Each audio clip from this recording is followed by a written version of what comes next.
Welcome to Meeple, uniting players around the world. A 30-minute exploration of PJ and Gareth's board game experiences from across both sides of the Atlantic. Each episode they share their thoughts and opinions on the world of board games, including their favourite themes, games, hot topics, and much, much more. Hey guys, and welcome to episode 93 of Meeple, yet again. Our great friend, my dear friend, my partner and co-host, Gareth, is off enjoying the sun in the Greek Isles and the Aegean Sea. It must be really great to be a part of the Thomas family. Otherwise, I'm here in my basement right now, but that's okay. I have complete control of the podcast, and I have probably two of my favorite friends from England that I've never met, who did not come to Cajun Con, and I'm going to make them feel bad about it, but I'm so happy to have them here with me. I've got Alex. Hi. That's Pink Meeple on Instagram, and I've got Hannah, who's Hand Plays Games on Instagram. Hello. How are y'all? How are you guys? This is great. This is exciting. This is awesome. Yeah. Good. Cool. Good. So the title of this episode is Two Meeples in the UK, a board gamer friendship. Oh, that's cute. Yeah. Yeah, we're friends. Yeah, why not? The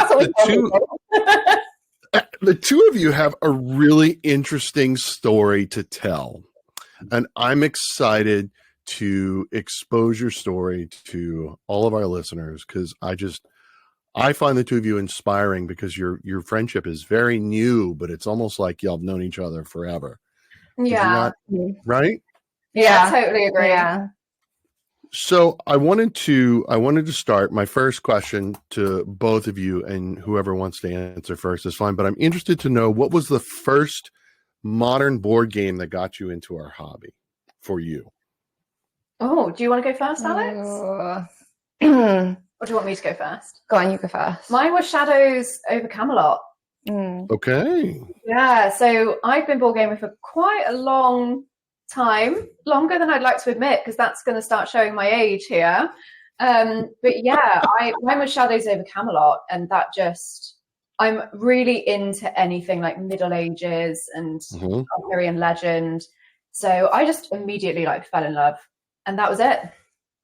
That was it for me. So here's my question, and that's because everyone who's listened knows I have real issues with this.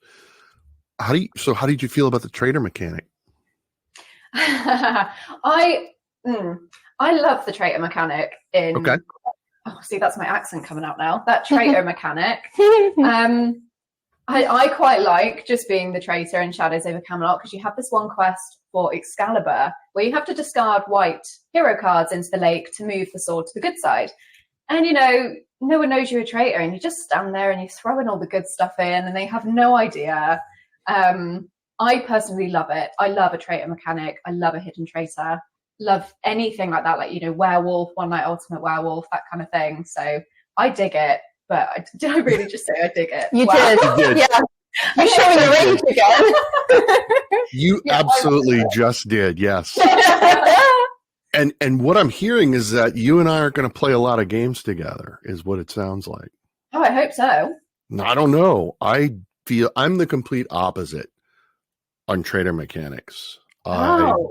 No, they're very triggering for me. I had a really bad experience a few years ago, and that's when I realized that I've got this adverse effect to traitor mechanics. I mean, I can explain it, but then people are like, you're being too serious and just stop it. So I was like, I just don't play them if I can help it, which is unfortunate because Blood on the Clock Tower is a favorite game amongst everyone in England. And I'm like, well, so I play it just to be social and die in the first round. Just so I've never played Blood on the Clock Tower. Well, if you like traitor mechanics and you like social deduction, then that's a really good one for you. So Alex, how about you? What was your first game in the modern hobby? Modern. Is Labyrinth modern board gaming? I would say Labyrinth. So. Yeah. I think that was one of the first ones, sort of 2016. Okay. I was a single mum, and one of my best friends was also a single mum, and we used to hang out quite a lot of sleepovers and stuff.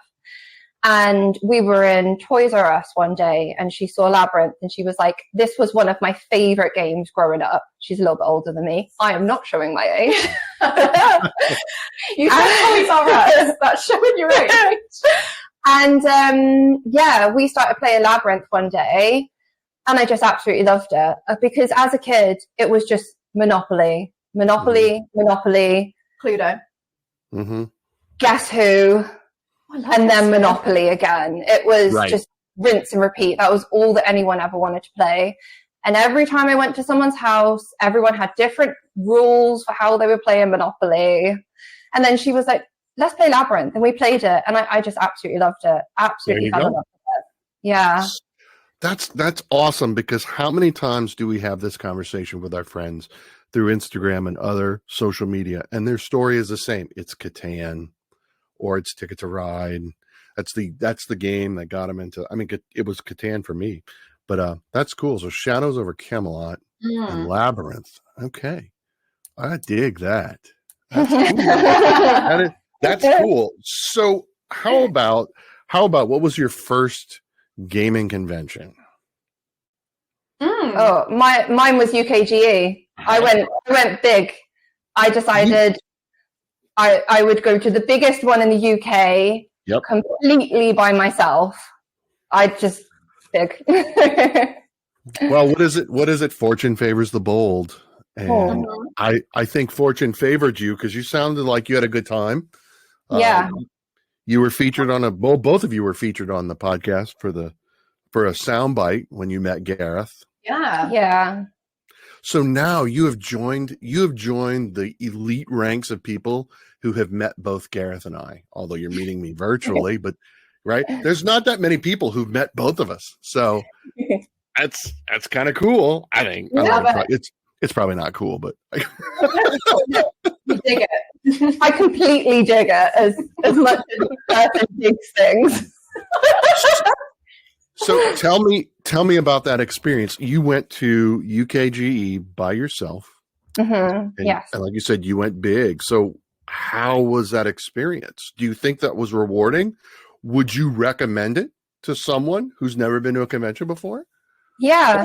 Or would you say, no, maybe not UKGE, go with a friend or something smaller first?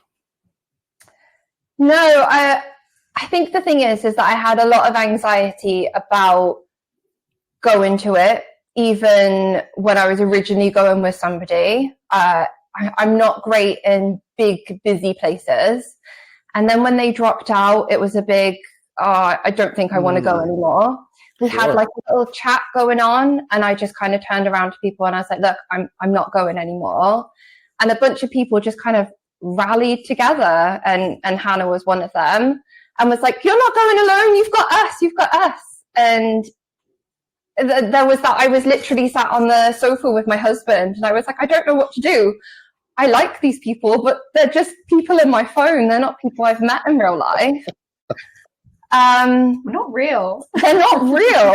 We're not real. Who knows?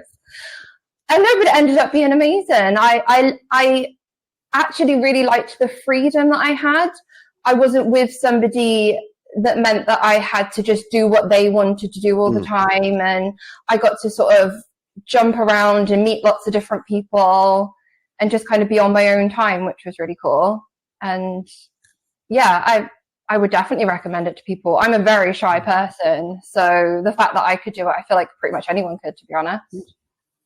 That is, if you'll forgive me for saying it's probably the most beautiful description of a first time gaming convention. Like, no, I really hope people take what you said to heart because I feel like you captured the emotions and the perception beautifully.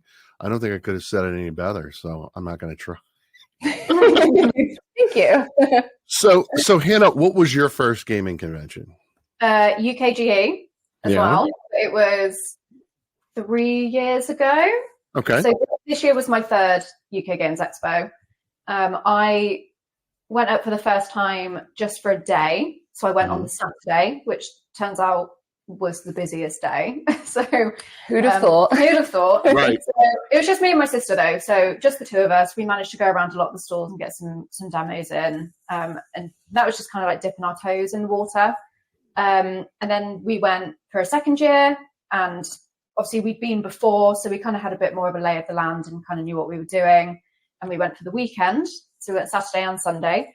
And then this year we went again. But we went Thursday to Sunday and met all the Instagram crew. So my sister got to meet all of them as well and got on with them all, brilliantly. She's been playing games as long as I have, because it was, I'm sure we'll get into it later, but it was our brother who introduced us to it all. So she's like my partner in crime when it comes to board games. Okay. Yeah, so it was UKG for me as well. That's exciting.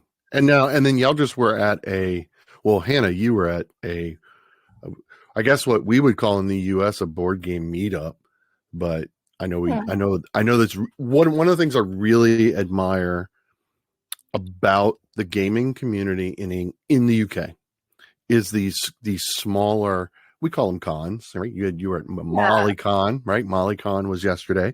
And I wish we did more of that here in America.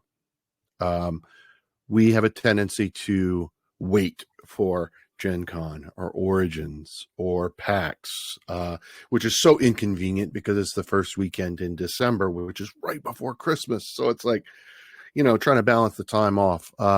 There's Dice Tower East and West and whatnot.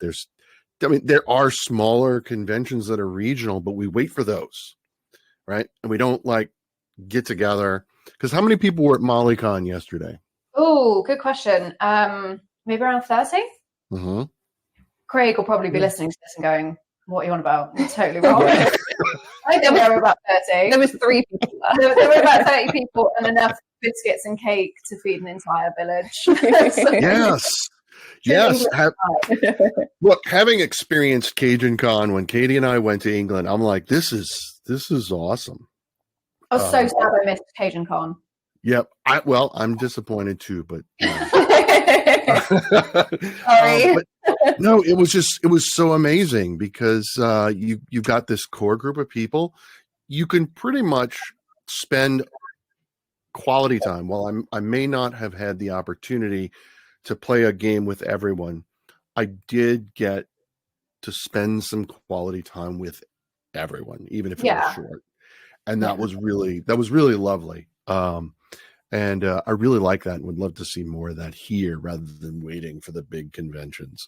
So I guess the benefit we have is we have a much smaller country. Yeah. Yeah. We don't have to travel anywhere near as far. I could I could drive to Scotland, and in that same time, I think a lot of you wouldn't even leave your state line. So yeah, that's the reality of it. It's a much smaller country. Yeah. Thank you for saying that, because I seem to encounter resistance whenever I'm chatting with folks in England and the UK, and I'm like, guys, why don't y'all hang out? Well, it's like 4 hours, and it's too far. I'm like, you have a small country. Come on, this is awesome. Yeah.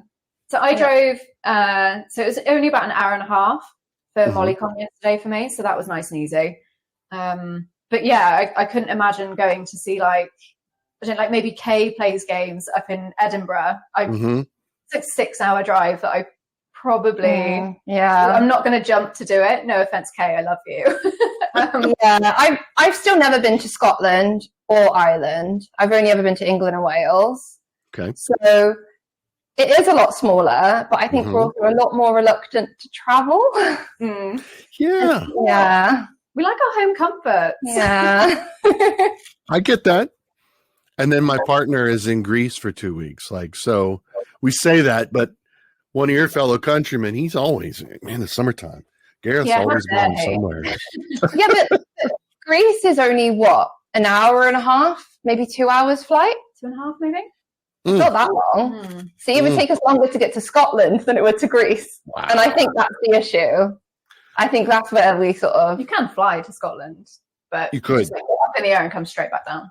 Oh, Same when you go to Ireland, you're like, woo! Yeah.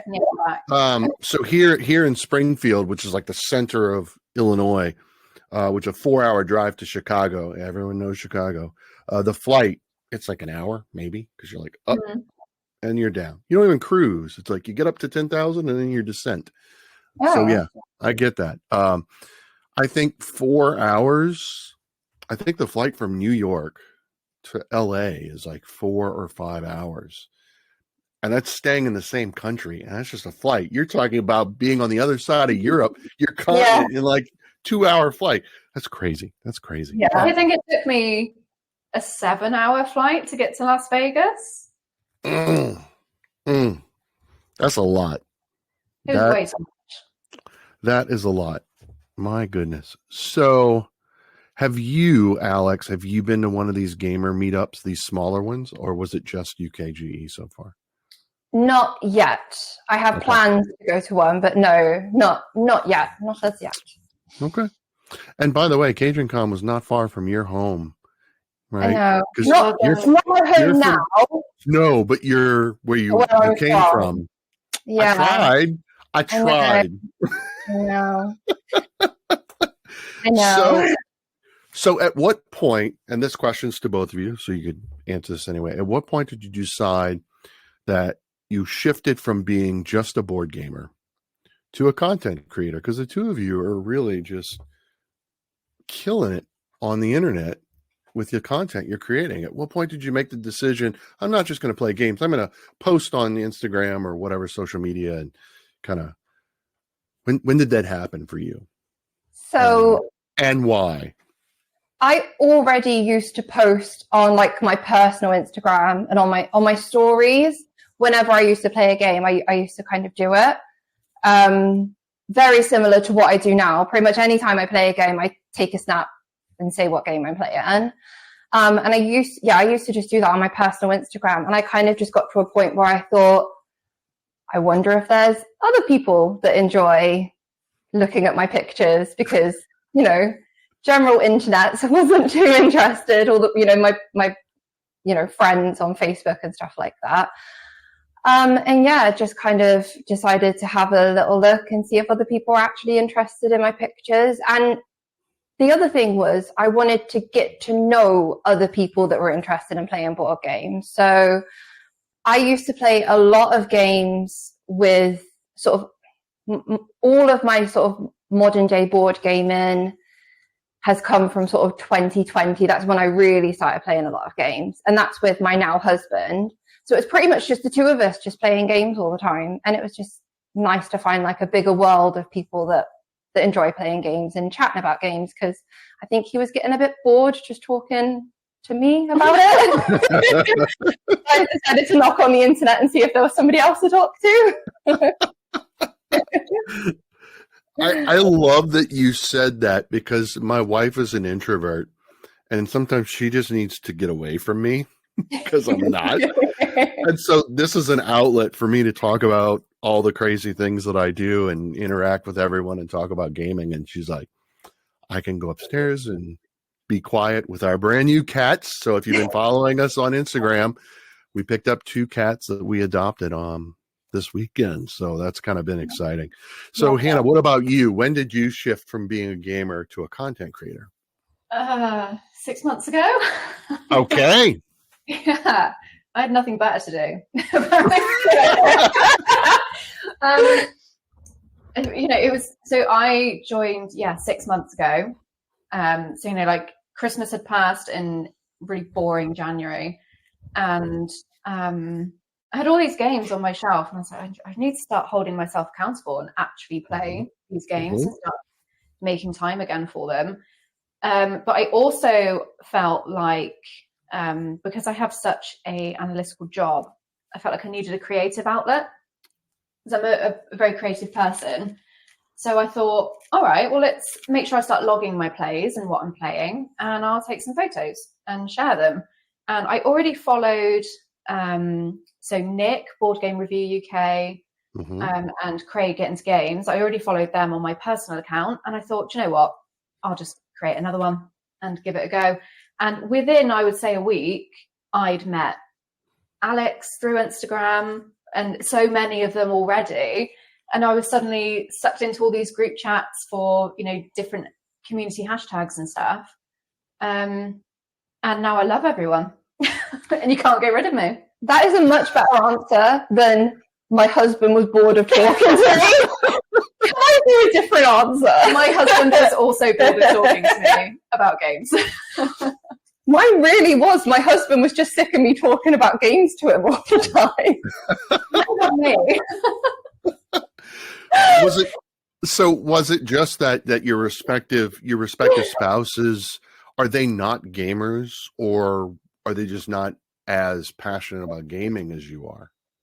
Oh no, my husband's a massive gamer. Most of our collection is his board games, but he's also really into video games as well. He's pretty much always playing a game, like always.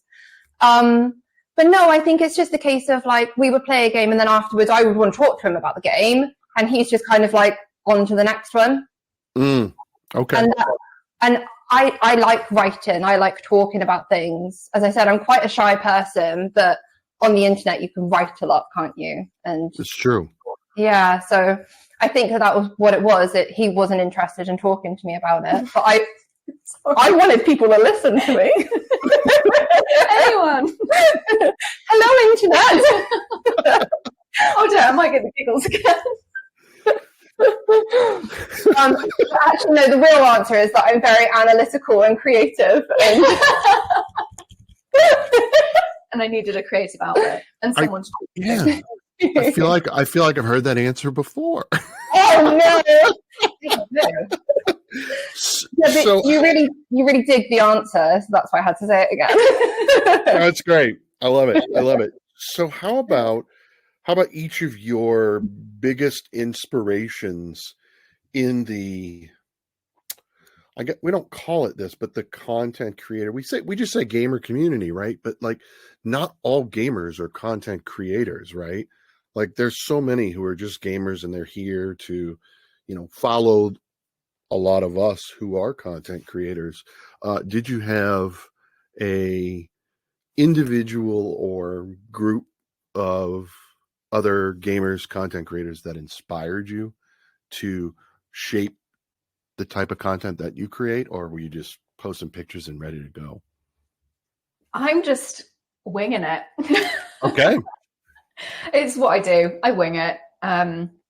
I did follow, like I said, like Nick and Craig already. Craig is much better at reels than I think I will ever be.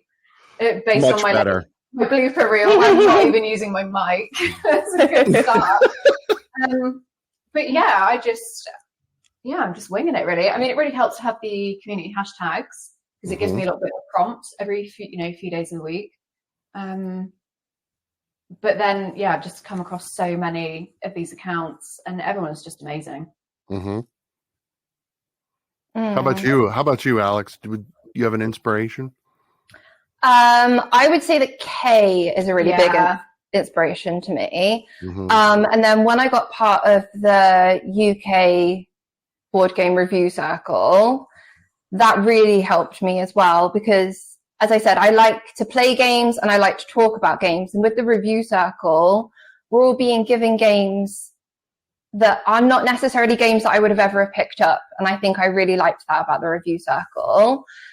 And I was playing these new, interesting games, and I could actually write them as a nice little review. So seeing the way that people like Kay formats her reviews, don't get me wrong, I haven't copied it, but it's heavily inspired by people like Kay and Tora as well, Favorite Foe. Yeah. She writes really good reviews, and it was being in the review circle with all these people and reading their reviews that's helped me like shape mine, I would say. But for the most part, it is I'm playing a game, and the board game itself gives me kind of the inspiration to do what I want to do, or listening to a song. The Taylor Swift album inspired me to do 3 different reels. And of course, the real answer is that we simply inspire each other. Yeah. That's not my answer. I will. Okay. That's not my answer. Oh. I think you should get out of my house now. Okay, no, Hannah really inspires me. So I'm really glad you brought it up because I wanted to ask. I was hoping that you would say a little bit more about the board game reviews circle. I recently had a conversation with Craig, Get Into Games, about it, and some of the good things and the bad things about it from his point of view. And it seems like it is this entity that is a lot more structured than what we see in America. And I was wondering you just tell me a little bit about how did you get involved? How did you learn about it? What exactly is it? Can you just say something about the review circle? Yeah, so I mean, Kay approached me about joining the review circle not long after I joined Instagram.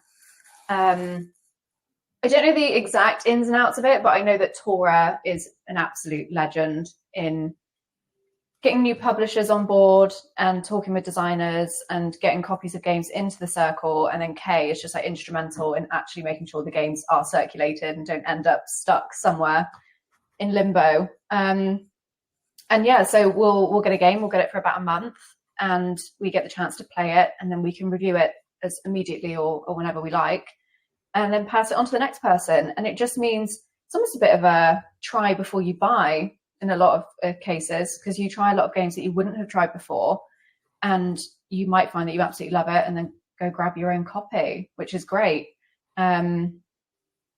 But yeah, it's just, I really like it. Yeah. I do understand some people have hesitations about it. You know, potentially working for free. But at the end of the day, you can pause it whenever you want to. Yeah. You never have to do it if you don't want to. If you sort of feel a bit overwhelmed with stuff, you can always have games for longer as well. You never have to write a review. Never. I've had a few games now that I haven't reviewed because I just didn't enjoy them. There's no pressure. There's no pressure. It's not that I am against writing a negative review, but it's almost like I don't want to waste the space of writing about a game that I just felt was a bit rubbish. There was nothing to it. So there's nothing really to talk about for the game, not enough to make a post. But there might be for someone else in the circle. But there might be for somebody else, so I'm not going to taint somebody else's view.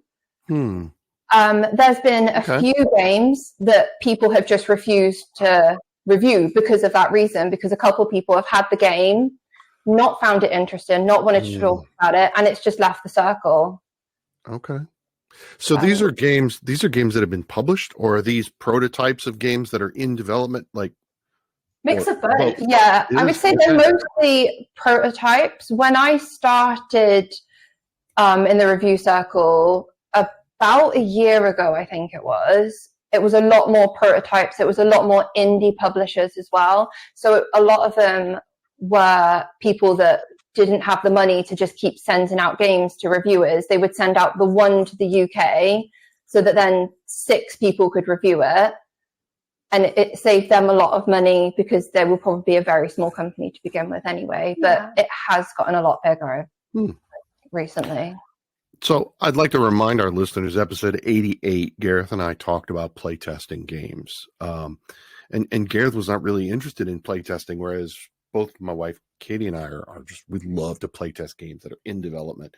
And I wish we had something like this circle in America, because usually what it is you have to reach out to the designer, and then they send you, or you have the prototype because you've already reached out to them and you're playtesting it, and then they'll tell you to mail it off to the next person, kind of like what you're talking about. But it's not like some organization that's monitoring all the pieces. It's the individual. I have 2 prototypes right here on my table right now that if I had not reached out to the designers, they never would have hit my table. So it's a little bit more, what's the word? It's less organized and more, the impetus is on the individual content creator to reach out and express an interest in playtesting games with the purpose of reviewing them and giving the designers feedback. So I love this review circle that y'all have. I really would love to see something like that here. Yeah, Tora and Kay, they're amazing. Yeah. But that's what I'm saying. It's the sort of thing where the amount of games that I've played, that I wouldn't have reached out to the publishers and things like that, because either they're so small that you've never heard of them before that you'd have to dig around to really find them, or it didn't seem like the sort of game that I was going to enjoy, and I ended up really liking it. So, and that's what I really like about it. It's just being given a game and you play it without any pressure whatsoever. I like that. Yeah. So tell me about a game that you got through the review circle that you absolutely fell in love with and bought a copy, and it's still in your collection today. Rafter 5. I think the circle is sick of me talking about Rafter 5. Rafter 5 is one of the Oink games, which we had sent through from Hachette. And, so it's the tiny little box that all the Oink games come in. So small box, perfect. Right. That's one of my favorite things. And it's a dexterity game where you have these 5 meeples on a raft, and you have to pick up a meeple, place a new piece of lumber, put the meeple down, place a piece of treasure, and it just gets more and more treacherous as you're going round the table with more people adding more treasure, because if you knock any into the sea, it goes into your penalty area. And it just really surprised me how much me and my group enjoyed it. But I actually went and bought a copy, and then I just take it everywhere with me. I took it to Cardiff to see Alex, and we played it in the pub. Yeah, it was great. It's even funnier when you've had a few drinks. So. Yes. Isn't that true of most games, though? Not necessarily most games, especially when you've had a few drinks and you're struggling to read the rules or remember what card you put down and stuff like that. Or when Alex has had 3 pints and you're trying to get us to play Colt Express at UK. That was a good night. I just kept forgetting it was my turn. You kept getting distracted by people, didn't you? I was so distracted. Yeah. It was good fun. So what about you, Alex? What was the favorite game that you got up from the review circle that can't be Rafter 5? Go in there first. I think Kavango. That's how you pronounce it, isn't it? Yeah. Kavango. Yes. So I played the prototype of it.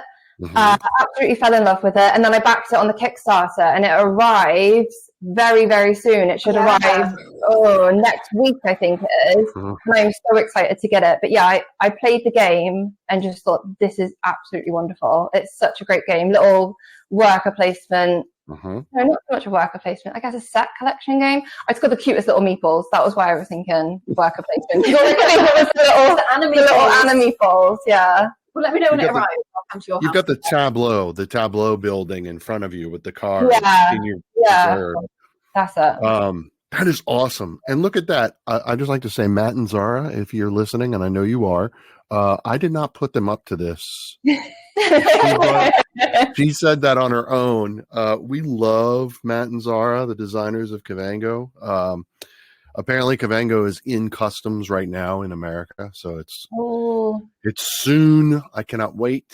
I cannot wait to get some art on my wall because they promised to ship me an extra box so I can hang it on my wall. Everyone knows I love wall art. That was the first thing I said. We had them on a year ago, right before the launch of their Kickstarter. That was an incredible episode. Great conversation with them.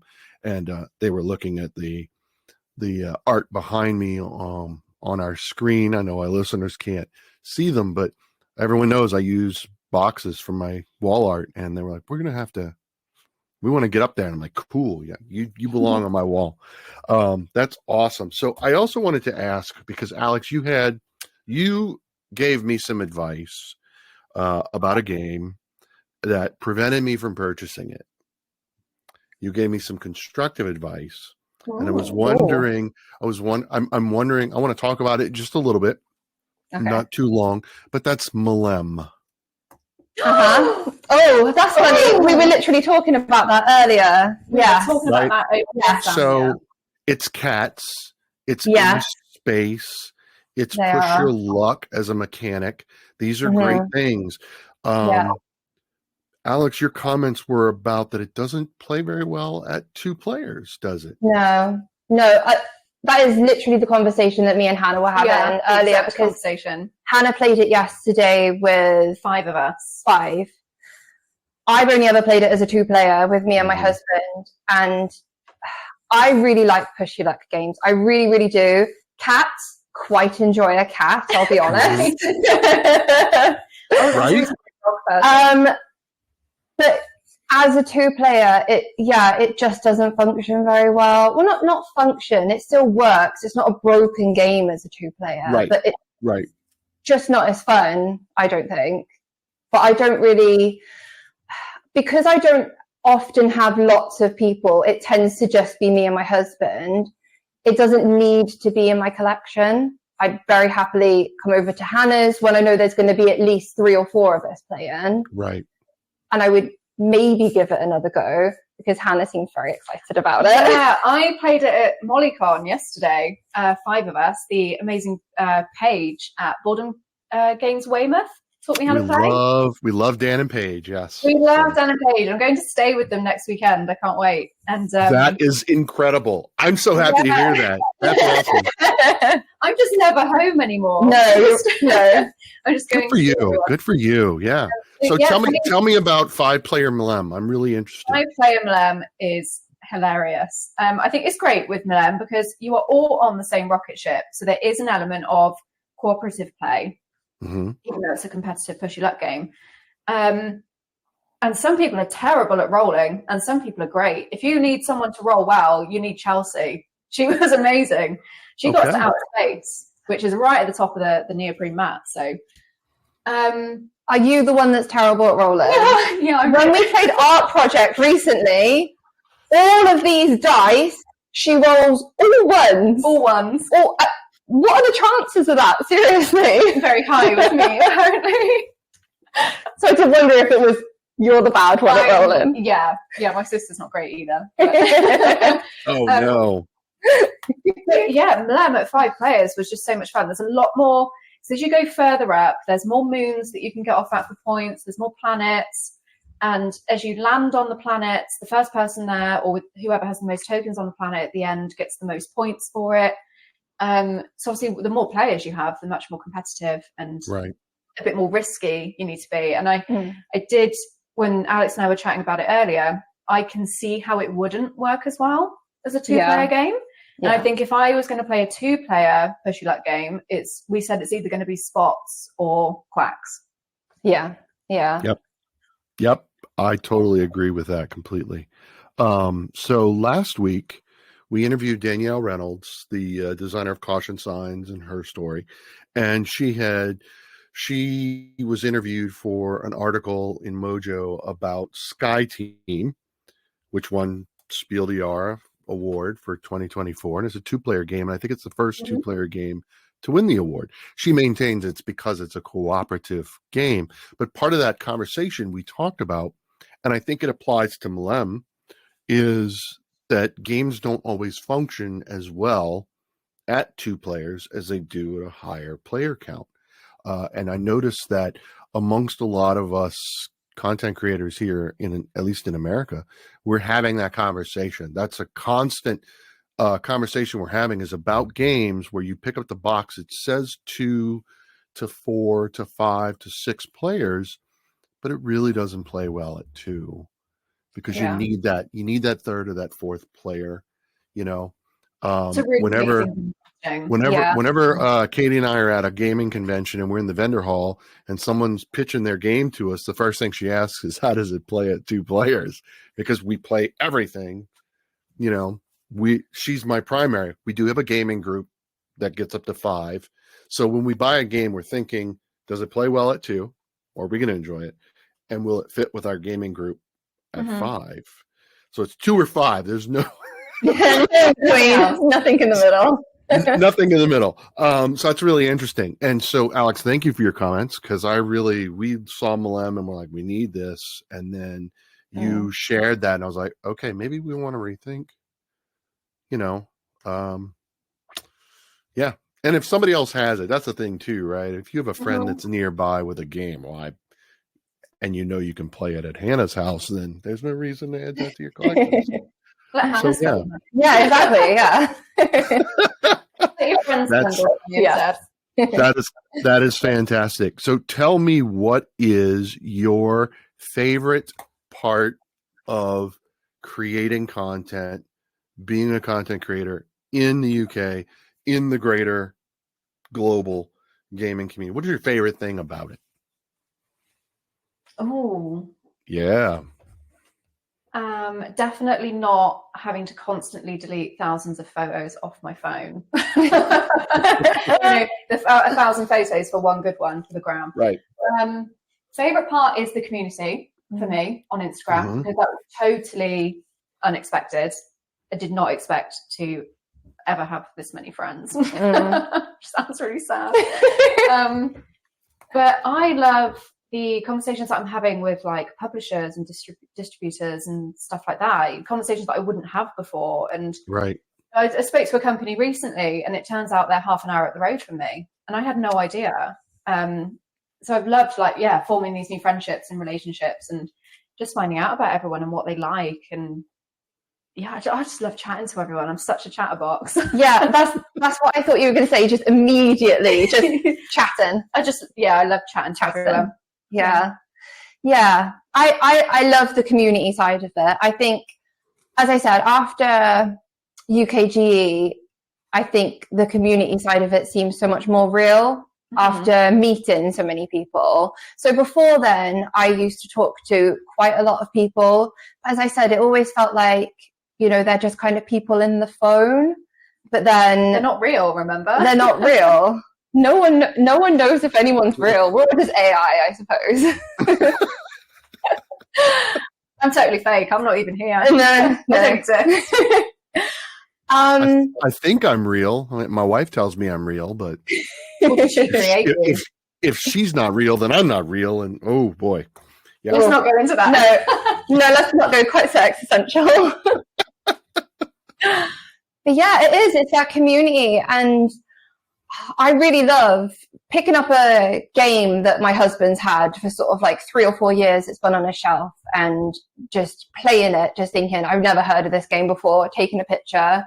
And then people message me like, don't you love that about it? And, oh, I wasn't so keen on this, but I haven't played it in a little while. And just having other people that understand what you love doing, I think is like really important for me. I love that part of this community and then talking to people, and the conversations just go off on a tangent. And that's how me and Hannah started talking so much, because all of our conversations went on to the weirdest tangents. Crabs with sunglasses. Crabs with sunglasses. Yeah. I think that was one of the first.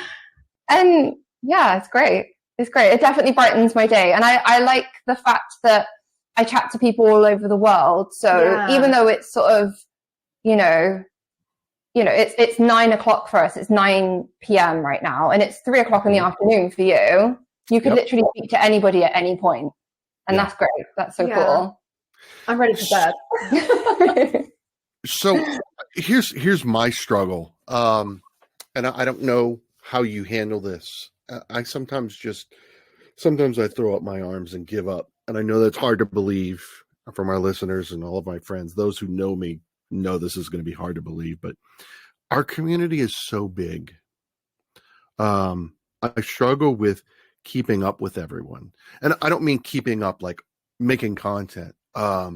Most of the time, I didn't identify as a content creator until very recently. Obviously, I'm a podcaster. I accept that. I'm more interested in the relationships, right? I want to connect with you. And like I tell people, you're invited to my home. I want you to come and stay with me. And you both are. If you ever can make it to America, you're welcome to stay with us. I ask 2 things. 1 is that you play a board game with me. And 2, that you let me cook for you. Right? Yes. And that's very relationship. And when I think about the both of you, I think of you as Hannah and Alex. I don't think of you as Han Plays Games and Pink Meeple, because I know there's a person behind the image, right? And it's so hard to keep up with everyone. I would have to quit my job and spend every waking hours just sending messages going, hey, how are you today? Yeah. How you feeling? How you doing? How are your kids? Because those are the things I do. But sometimes I feel like, in actuality, I feel this way about the two of you. I feel like we haven't connected as much. I mean, obviously we were planning on this episode, but I feel like I have not chatted with the two of you very much in the past few months. And I think part of that is because I'm trying to keep up with other people, and I'm always chasing. I don't know if you feel that at all. And if you do, how do you deal with that? Yeah, at the moment, I'm really struggling with that. It's the summer holidays right now. My kids have been off school for a month, I believe. So I've got work, but I've also got kids at home most of the time. So Instagram right now is kind of on a back burner. I was saying to Hannah earlier, I haven't been talking to people as much as I normally do. And it does make me sad. But at the end of the day, real life comes first, which is what I always say that. And I know that in the summer, I'm going to go quiet. It was the same last year as well. I know that over Christmas, I'm going to go quiet and stuff like that because I like to spend more time with my children and things. But then it does make me sad that I don't get to speak to people that I do consider my friends. And you're right. It's very, very hard to keep up with everyone's stories and stuff like that. You'll sort of like catch a story I realize I haven't been on Instagram for a couple of days. You'll catch a story and someone's just said, thank you so much for the love. I'm feeling better now. And I think, what was wrong? I can't believe that I've just missed this. It happened with Hannah the other day. I literally, the message that I saw was like something about you feeling better. And I'm just like, yeah, no, you were bad. And then you start feeling guilty, but then you kind of have to try not to go down that sort of thing. As I said, real life kind of comes first. I mean, Hannah is kind of my real life now because she's there. But we are physically sat next to each other. Yeah, that's right. For our listeners, they are sitting next to each other in the same room right now. So yeah, I am looking at them in the same little box. In a very hot room. I'm really warm. Shut the door. Yeah, very warm room. So what about you, Hannah? Do you feel the same way? And are there any strategies that you use to deal with that? Always in life, even off Instagram, I have always struggled with feeling guilty if I don't keep up with everyone and check in with everyone and see how they're doing. But like Alex said, real life always comes first. And I've sent a couple of messages to people where I've been like, oh my God, I'm so sorry. I not ignored your message, but I didn't reply to you for like 2 weeks. Yeah. And they've gone, that's fine. Real life comes first. And real life comes first is a sentence quite a lot of people do come back and say. I think everyone appreciates that that's the priority. And I think we all probably feel a bit guilty when we don't check in with everyone. But like you said, you'd have to quit your job and just constantly talk to people all day long, which I would love to do, to be fair. I mean, you could do it. That could be your job. That could be my job. Yeah. Do you want to hire me? And I'll chat to everyone for you. I haven't figured out how to monetize that yet. I'm still, all of our friends are making content and reviewing games and play testing. And I'm like, I just want to hang out. I just want to cook for you and play games. Oh, it's not a lot to ask. It's why I do this. There's absolutely no pressure in this community to post regularly and take part in everything. Right. Someone will say, I'm not going to be around for a few days. And we're all here when you get back. Yeah. You need to take a break. Yeah. Look after yourself. Yeah. See? Yeah, Hannah and Alex get it. You don't have to do everything, guys. You really don't. So how about what's next? What's next for Hannah and Alex? What you got, any big plans, big content, big anything coming up in the pipeline that you want to share? I've got my weekend with Dan and Paige coming up, which is exciting. So I will post about that, I'm sure. What do we have coming up? Oh, I'm now addicted to Faraway. So Faraway is going to be coming up for me. Yeah, okay. I learned that yesterday. We played a couple of rounds tonight, haven't we? And I've consistently got the same score. 52. I got 52 both times. Now, 52 in the first game was a losing score. I come third. 52 in the second game, first. Yeah. Okay, so I'm making a face. I realize I didn't say anything. It was that much shock. Yeah. Yeah, I'm trying to figure that out. Wow. Yeah, it's weird, isn't it? It's weird because at the end of the day, because you kind of do your own thing in the game, don't you? Yeah. So as long as I'm consistently getting 52 and everyone else is doing terribly. So Douglas Adams got it wrong.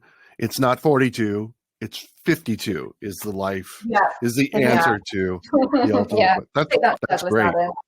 That is amazing. So now we've come to the end and the special feature. As we talk about, I do my little voiceover reading from the beginning of a rule book, and we don't tell Gareth what it is, and we don't tell our followers and listeners, and then we'll reveal that next week what it is. For those of you who listened last week, you did hear I did a reading from Caution Signs in honor of our guest, Danielle Reynolds. And so here begins, I picked this.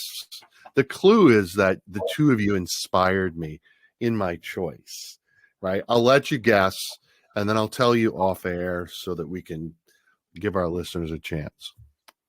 Have you heard about old Agatha? Vera, the village gossip, asked Florence. I heard she just got remarried. That was after the coroner cleared her. Just another weak heart, responded Florence. Vera snorted. Her husbands do seem to suffer from that malady consistently. And to be engaged again so quickly, that's barely enough time for a proper mourning, Florence said. Vera nodded thoughtfully. This one at least has a proper fortune. Maybe he'll fare better. Perhaps Agatha's on to something, thought Dahlia, as she strolled past the two gossips on her way to the market. After all, with her own holdings, she could never aspire to marry someone as wealthy as Duke Randolph, who was rumored to be awaiting for a proper and wealthy wife. How else was a woman to build wealth except by marriage, when they are barred from most employment? Dahlia resolved to call on Agatha to see if she would impart some marriage advice to an aspiring young woman.